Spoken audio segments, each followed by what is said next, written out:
Ya, saudaraku yang diberkati oleh Tuhan, kita ada di minggu terakhir ya dari tahun 2022 ini. Dan saya ingin untuk kita mengerti satu hal yang saya anggap ini menjadi sesuatu yang sangat penting sekali, yaitu kita mengerti bahwa ada kekuatan Allah di dalam kelemahan-kelemahan kita. Saudara sekalian yang diberkati oleh Tuhan, semua orang, setiap kita mempunyai kelemahan, mempunyai keterbatasan. Ya, ada banyak kita, saudara sekalian, yang mempunyai kelemahan, mungkin secara fisik, mungkin secara emosi, ya, mungkin kelemahan di dalam kerohanian, ada macam-macam kelemahan ya. Dan tapi saya ingin mengatakan bahwa ini dialami oleh semua orang ya. Gak ada orang yang sebegitu sempurnanya sehingga tidak mempunyai kelemahan. Juga ada termasuk juga keterbatasan-keterbatasan. Mungkin keterbatasan dalam hal ekonomi, finansial, kita kurang, saudara sekalian. Ada yang mengalami keterbatasan di dalam hal hubungan. Itu juga suatu keterbatasan. Nggak bisa gitu loh, hubungan dengan orang nggak bisa lancar, nggak bisa baik. Selalu saja ada masalah di dalam hubungan. Ngomong juga nggak bisa nyambung dengan orang lain, saudara sekalian. Dan itu semua keterbatasan-keterbatasan. Saudara sekalian, mungkin juga karena kebiasaan-kebiasaan yang buruk yang dari dulu sudah dilakukan, dan itu juga sesuatu keterbatasan, saudara sekalian ya. Maunya baik tapi nggak bisa karena sudah terbiasa hal-hal yang buruk. Itu merupakan kelemahan, merupakan keterbatasan di dalam kehidupan kita. Dan masalahnya adalah, saudara sekalian, kita mau apakan ini? Kelemahan kita punya, keterbatasan kita punya. Kita tahu, mungkin kita menyadari akan hal itu. Tetapi kita apakan? Ada banyak kali, saudara sekalian, kita mau menghindar, kita nggak mau lihat, kita mau menyembunyikan hal itu. Kita tidak mau mengakui akan hal itu. Kita bahkan seringkali mencari alasan untuk menutupi segala kelemahan kita, menutupi segala keterbatasan-keterbatasan kita. Kita sembunyikan itu. Tetapi Allah adalah Allah yang luar biasa. Saudara sekalian, Dia adalah Allah yang bisa memakai keterbatasan kita dan mengubahnya menjadi kekuatan. Dan inilah poin yang saya ingin sampaikan pada pagi hari ini. Saudara sekalian, Yesaya 55 ayatnya yang ke-9 mengatakan, seperti tingginya langit dari bumi, demikianlah tingginya jalanku, kata firman Tuhan, dari jalanmu, dan rancanganku dari rancanganmu. Saudara sekalian, beda apa yang kita pikirkan. Kita berpikir bahwa kelemahan kita, keterbatasan kita, itu adalah halangan terbesar bagi kita untuk kita bisa maju. Seringkali kita sembunyikan karena kita malu. Tapi Tuhan adalah Tuhan yang luar biasa. Dia banyak kali memakai kelemahan kita, keterbatasan kita, menjadi sesuatu yang mengubah kehidupan kita menjadi sesuatu kekuatan untuk memuliakan Tuhan, membesarkan nama Tuhan. Saudara yang diberkati oleh Tuhan, seperti tingginya langit dari bumi, demikianlah tingginya jalanku dari jalanmu, kata firman Tuhan, dan rancanganku dari rancanganmu. Jadi saudara sekalian, begitu besar beda antara apa yang dipikirkan Tuhan dengan apa yang kita pikirkan. Beda sekali jalan-jalannya Tuhan dengan jalan kita. Pagi ini saya ingin kita semua ini. Saudaraku, jangan ditutupi, jangan menghindar, tetapi harus diakui, ya harus diakui. 1 Korintus 1 ayatnya yang ke-27 mengatakan juga demikian. Paulus mengatakan, tetapi apa yang bodoh bagi dunia, dipilih Allah untuk memalukan orang-orang yang berhikmat. Dan apa yang lemah bagi dunia, dipilih Allah untuk memalukan apa yang kuat. Coba saudara bayangkan ya, apa yang bodoh bagi dunia, apa yang dunia berpikir ini cacat, saudara sekalian, tetapi dipilih oleh Allah untuk mempermalukan orang-orang yang berhikmat. Dan bahkan apa yang dianggap lemah oleh dunia, ini suatu kelemahan, bahkan dipilih oleh Allah untuk mempermalukan apa yang dianggap kuat itu. Jadi sepertinya saudara sekalian, ada kesengajaan dari Allah kita untuk menunjukkan kuasa-Nya melalui kita, melalui kelemahan-kelemahan kita.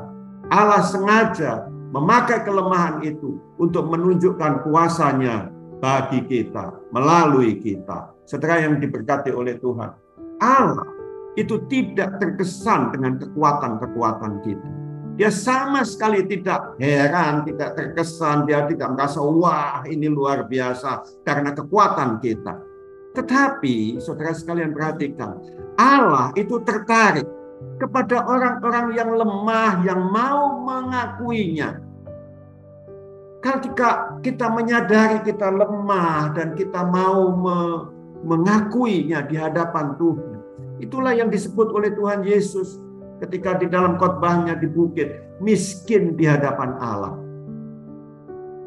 Saudaraku yang diberkati oleh Tuhan, tidak terkesan dengan kekuatan kita. Tetapi apa yang membuat dia tertarik adalah dia tertarik kepada orang-orang lemah yang mau mengakuinya. Kelemahan itu artinya apa, saudara sekalian? Suatu kelemahan kalau ada pada diri kita, itu artinya apa? Kita nggak mampu untuk mengubahnya. Kita nggak punya kuasa untuk mengubahnya. Itulah kelemahan di dalam diri kita. Kalau kita mampu untuk mengubah, itu bukan suatu kelemahan. Tetapi karena kita nggak mampu dengan kekuatan kita sendiri, kita sudah mencoba untuk menghindar, kita sudah mencoba untuk tidak melakukan itu. Tapi nggak bisa, dan itulah kelemahan saudara sekalian. Ya, hari ini saudara sekalian, seringkali kita itu tergoda. Kalau kita mengingat kelemahan-kelemahan kita, dan kita tergoda untuk berpikir, aku tidak akan pernah bisa dipakai oleh Allah. Terlalu banyak kelemahan-kelemahan yang ada padaku. Aku nggak mungkin bisa melakukan seperti si A atau si B, yang begitu hebat, begitu luar biasa. Aku punya banyak kelemahan. Aku nggak akan pernah bisa dipakai oleh Allah. Itu seringkali kalau ketika kita melihat diri kita, betapa kita ini lemah, saudara sekalian, kita seringkali berpikir, aku nggak akan pernah bisa dipakai oleh Allah. Tetapi saudara sekalian yang diberkati oleh Tuhan, pagi ini saya ingin juga mengatakan bahwa Allah tidak pernah dibatasi oleh kelemahan-kelemahan kita. Allah senang untuk menaruh kuasa-Nya, kekuatan-Nya yang besar itu di dalam bejana-bejana yang biasa saja. Saudara sekalian, Paulus mengatakan, harta ini aku punyai dalam bejana tanah liat, supaya nyata kuasa Allah yang bekerja, bukan kekuatanku, tetapi nyata kuasa Allah yang bekerja di dalamku. Saudara sekalian, Paulus menyadari kalau dengan kekuatannya sendiri, dia tidak mungkin mampu. Dia adalah bejana yang rapuh, bejana tanah liat. Gampang pecah, gampang tersinggung, saudara sekalian. Kena singgung sedikit, pecah. Tetapi dia akui, kalau aku bisa bertahan sampai sekarang, kalau aku bisa kuat sampai sekarang, itu semata-mata bukan karena kekuatanku, kata Paulus, tetapi karena kekuatan Tuhan. Karena Tuhan yang bekerja di dalam diriku. Oleh sebab itu pagi ini saudara sekalian, di penghujung tahun 2022 ini, ayo kita merefleksi diri kita, memikirkan diri kita, mencoba mengingat-ingat kelemahan-kelemahan apa yang ada pada diri kita. Jangan disembunyikan lagi, tetapi ayo kita akui di hadapan Tuhan. Kita ngomong di hadapan Tuhan. Kita mengakui Tuhan, aku lemah, aku tidak mampu. Saudara sekalian, izinkan Tuhan bekerja di dalam hidupmu. Izinkan Tuhan bekerja melalui engkau. Dan dia akan memakai kelemahan-kelemahanmu, keterbatasan-keterbatasanmu menjadi sesuatu kekuatan yang luar biasa yang akan memuliakan nama Tuhan. Petrus mengatakan demikian. Ini ada dua yang saya catat di sini, saudara sekalian. Dua pengakuan yang luar biasa. Satu dari Petrus, satu dari Paulus. Petrus mengatakan, engkau adalah Mesias, anak Allah yang hidup. Itu satu pengakuan yang hanya karena Tuhan saja yang taruh kata-kata itu di dalam mulut Petrus. Dan Paulus juga mengatakan, kami ini manusia biasa, sama seperti kamu. Dengan kata lain, saudara sekalian, ini dua pengakuan yang harus ada pada kita. Yang pertama, kita harus mengakui bahwa kita ini menyembah Allah yang hidup, Allah yang luar biasa, Allah yang punya kekuatan yang luar biasa. Tidak ada sesuatu pun yang mustahil baginya. Dan kita juga harus mengakui bahwa aku ini manusia biasa. Aku nggak ada apa-apanya. Aku nggak bisa apa-apa. Tetapi kalau aku bisa, semata-mata karena Allahku lah yang memberikan kekuatan kepadaku. Pengakuan seperti itulah yang harus ada pada kita masing-masing. Saudara sekalian yang diberkati oleh Tuhan, Paulus mengajarkan supaya kita juga bukan saja mengakui, bahkan Paulus mengajarkan supaya kita senang dalam kelemahan kita. Saya kasih garis tebal kata-kata ini, senang di dalam kelemahan, sebagai sesuatu yang sepertinya mustahil.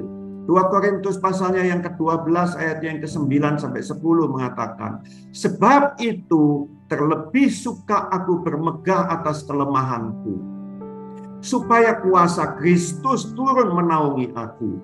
Karena itu aku senang dan rela dalam kelemahan. Saudara sekalian, Paulus mengatakan, karena itu aku senang dan aku rela di dalam kelemahan. Oleh karena Kristus. Mungkin ini sesuatu yang tidak masuk akal kita. Tidak mungkin kita berpikir seperti itu. Karena kita semua ini berusaha menghindari. Kita semua berusaha untuk dibebaskan dari kelemahan-kelemahan kita. Kita semua minta supaya nggak ada lagi kelemahan. Kita bukannya senang, tetapi kita mau bebas dari kelemahan itu. Dan itulah yang ada pada kita. Tetapi saudara sekalian, yang saya ingin katakan adalah bahwa rasa senang, suka, itu adalah ekspresi iman kita di dalam kebaikan Allah. Ketika kita mengekspresikan iman di dalam kebaikannya Allah, kita tahu bahwa aku percaya bahwa Engkau adalah Allah yang mengasihi aku. Aku percaya Engkau tahu yang terbaik bagiku. Itu suatu iman, saudara sekalian. Di dalam kelemahan, di dalam ketidakmampuan kita, saya sering sekali mengatakan bahwa tetaplah ingat bahwa Engkau itu punya Allah yang luar biasa, yang selalu mengasihi Engkau. Engkau punya Allah yang maha kuasa, yang bisa mengubahkan yang lemah, yang buruk menjadi sesuatu yang kuat, yang baik, saudara sekalian. Dialah Allah yang tahu segala macam yang baik untuk kita. Dan jalan-jalannya itu memang tidak pernah terpikirkan buat kita. Saudara sekalian yang diberkati oleh Tuhan. Ada beberapa alasan kenapa Paulus itu senang ada di dalam kelemahan. Yang pertama, saudara sekalian, karena itu membuat kita bergantung pada Allah. Karena kita ini tahu kelemahan kita akan bergantung kepada Allah. Kalau kita merasa kuat, kita merasa hebat diri kita ini, kita nggak tahu, kita lupa akan kelemahan kita, maka kita juga lupa akan Allah. Kita nggak mau lagi bergantung kepada Allah. Di dalam segala hal, di dalam pekerjaan juga sama. Di dalam hidup sehari-hari juga sama. Ketika kita merasa mampu, kita merasa bahwa diri kita hebat, kita tidak mungkin kita bergantung kepada Allah. Jadi yang pertama, kenapa alasan Paulus senang dan dalam kelemahan adalah karena itu membuatnya bergantung kepada Allah. Yang kedua, saudara sekalian, karena itu mencegah kita dari kesombongan. Saudara sekalian yang diberkati Tuhan, orang yang tidak tahu kelemahannya itu akan menjadi orang yang sombong. Ya, akan menjadi orang yang sombong karena dia tidak menyadari kelemahannya. Gideon, saudara sekalian, suatu saat ingin maju berperang dan dia membawa 32.000 orang. Tetapi Tuhan mengatakan itu terlalu banyak, mesti dikurangi. Dan terus dikurangi lagi sampai tinggal 300 orang. Saudara sekalian, dan dengan 300 orang, Gideon memenangkan peperangan. Tapi Gideon tidak bisa lagi menyombongkan dirinya. Aku hebat, aku luar biasa, aku memimpin pasukanku dan menang perang ini. Tetapi Gideon langsung menyadari ini sesuatu yang tidak mungkin. Ini sesuatu yang tidak masuk akal. Bagaimana 300 orang bisa menang lawan ratusan ribu orang? Gak bisa, gak mungkin. Ya, gak mungkin. Jadi apa yang bisa keluar dari mulut Gideon hanya pujian, syukur kepada Tuhan saja. Kalau bukan Tuhan, ini tidak mungkin terjadi. Jadi saudara sekalian, ketika kita menyadari kelemahan kita, ketika kita menyadari kekurangan kita, cuman 300 orang kurang, aku cuma punya modal sebegini kurang, tapi bisa melakukan sesuatu perkara yang besar, saudara sekalian, maka dari mulut kita, dari hati kita, kita akan mengucap syukur kepada Allah, memuji Allah, Engkau Allahku, terima kasih Tuhan. Saudara sekalian, yang ketiga, kelemahan-kelemahan itu juga mendorong kita untuk bersekutu, bersehati dengan orang percaya yang lain. Sedangkan kekuatan kita itu melahirkan semangat untuk kita berdiri sendiri. Gak mau bersekutu, gak mau saling tolong menolong. Saudara sekalian, tadi didoakan juga oleh Ibu Leonie supaya gereja-gereja itu bersatu. Saya aminkan itu. Karena kalau sebuah gereja merasa kuat, merasa hebat, saudara sekalian, maka dia cenderung akan memisahkan diri, cenderung akan mau, oh aku hebat, aku bisa sendiri. Tetapi kalau menyadari akan kelemahan, cenderung akan bersekutu. Hamba-hamba Tuhan merasa hebat, maka cenderung akan sendiri kuat. Tidak mau bersekutu.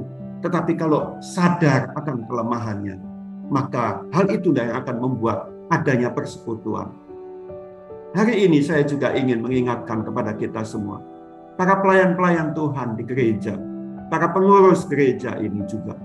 Kalau kita merasa bahwa kita hebat, kita luar biasa, maka itu akan membuat kita tidak mau bersekutu dengan yang lain. Tetapi kalau kita menyadari bahwa aku nggak bisa melakukan ini sendirian, aku lemah, aku ada kekurangan ini, kekurangan itu, itulah yang membuat kita, mendorong kita untuk kita bisa saling bersekutu satu dengan yang lain, bisa saling bersinergi satu dengan yang lain. Yang keempat, saudara sekalian, kelemahan kita akan meningkatkan kemampuan kita untuk bersimpati dan melayani orang lain. Ketika kita sedang ada kelemahan kita merasakan sakit, maka itu akan meningkatkan kita untuk bersimpati, berempati kepada orang yang menderita hal yang sama. Ketika kita merasakan bahwa aku pernah kekurangan uang, aku pernah gak mampu untuk berbuat apa-apa. Dan ketika kita sudah bebas dari hal itu, dan kita melihat teman kita kekurangan, kita tidak akan melecehkan dia, kita tidak akan merendahkan dia, tetapi kita akan bersimpati, kita akan berempati. Aku pernah mengalami itu. Jadi saudara sekalian, kelemahan itu meningkatkan kemampuan kita untuk bersimpati dan melayani orang lain yang mengalami kelemahan yang sama dengan kita. Hari ini, saudara sekalian, saya ingin bahwa dengan sungguh-sungguh, saudara sekalian, kita memperhatikan kelemahan-kelemahan kita. Dan kita mau serahkan semuanya itu kepada Tuhan kita. Hamba-hamba Tuhan yang luar biasa. Tokoh-tokoh iman di dalam Alkitab kita. Semuanya mempunyai kelemahan. Kelemahan Musa, dia suka marah, saudara sekalian. Dia membunuh orang Mesir, memukul batu, padahal Tuhan mengatakan bukan dipukul, berkata saja, ngomong saja, maka akan keluar air. Tetapi karena sifat pemarahnya, Musa pukul batu itu. Bahkan Musa memecahkan loh batu yang ditulis dengan tangan Tuhan sendiri, yang dia terima dari Tuhan sendiri. Dia pecahkan karena dia marah. Bangsa Israel membuat lembu emas. Tapi yang kelemahan yang demikian, saudara sekalian, diubahkan oleh Allah. Musa menjadi orang yang sangat lembut hatinya. Tuhan tahu kelemahan Musa, sifat pemarahnya, dan Tuhan ubah Musa menjadi orang yang sangat lembut hatinya. Bisa menghadapi orang-orang Israel. Saudara sekalian, Gideon, kelemahannya adalah dia merasa rendah diri. Dia nggak percaya kepada diri sendiri. Tetapi Allah mampu mengubahkannya menjadi pahlawan yang gagah berani. Abraham mempunyai sifat kelemahan apa? Dia penakut, saudara sekalian. 2 kali dia menyatakan bahwa istrinya sebagai saudaranya demi untuk melindungi dirinya sendiri. Penakut. Tetapi Allah telah mengubah Abraham menjadi bapa orang percaya. Allah kita luar biasa. Petrus yang meledak-ledak dan cepat bimbang diubah oleh Allah menjadi batu karang yang kokoh. Daud yang berzina diubah oleh Allah menjadi orang yang berkenan di hatiku. Saya ingin membacakan Ibrani 11 ayat yang ke-32 dan sampai 34. Demikian bunyinya. Saudara sekalian, dan apakah lagi yang harus aku sebut? Sebab aku kekurangan waktu apabila aku hendak menceritakan tentang Gideon, Barak, Simson, Yefta, Daud, dan Samuel, dan para nabi, yang karena iman telah menaklukkan kerajaan-kerajaan, mengamalkan kebenaran, memperoleh apa yang dijanjikan, menutup mulut singa-singa, memadamkan api yang dahsyat. Mereka telah luput dari mata pedang, telah beroleh kekuatan dalam kelemahan, telah menjadi kuat dalam peperangan. Saudara sekalian, sekali lagi hari ini, pagi ini, saudara sekalian, di penghujung tahun 2022 ini, ayo kita refleksi diri kita. Kelemahan-kelemahan apa yang kita punyai. Jangan engkau menghindar, tetapi ayo kita serahkan itu semua, akui itu semua kepada Tuhan. Dan kau buka hatimu, kau buka dirimu untuk mempersilahkan Tuhan bekerja melalui hidupmu. Maka Tuhan akan bisa mengubah kelemahan kita menjadi kekuatan kita. Kiranya Tuhan memberkati kita semua. Amin.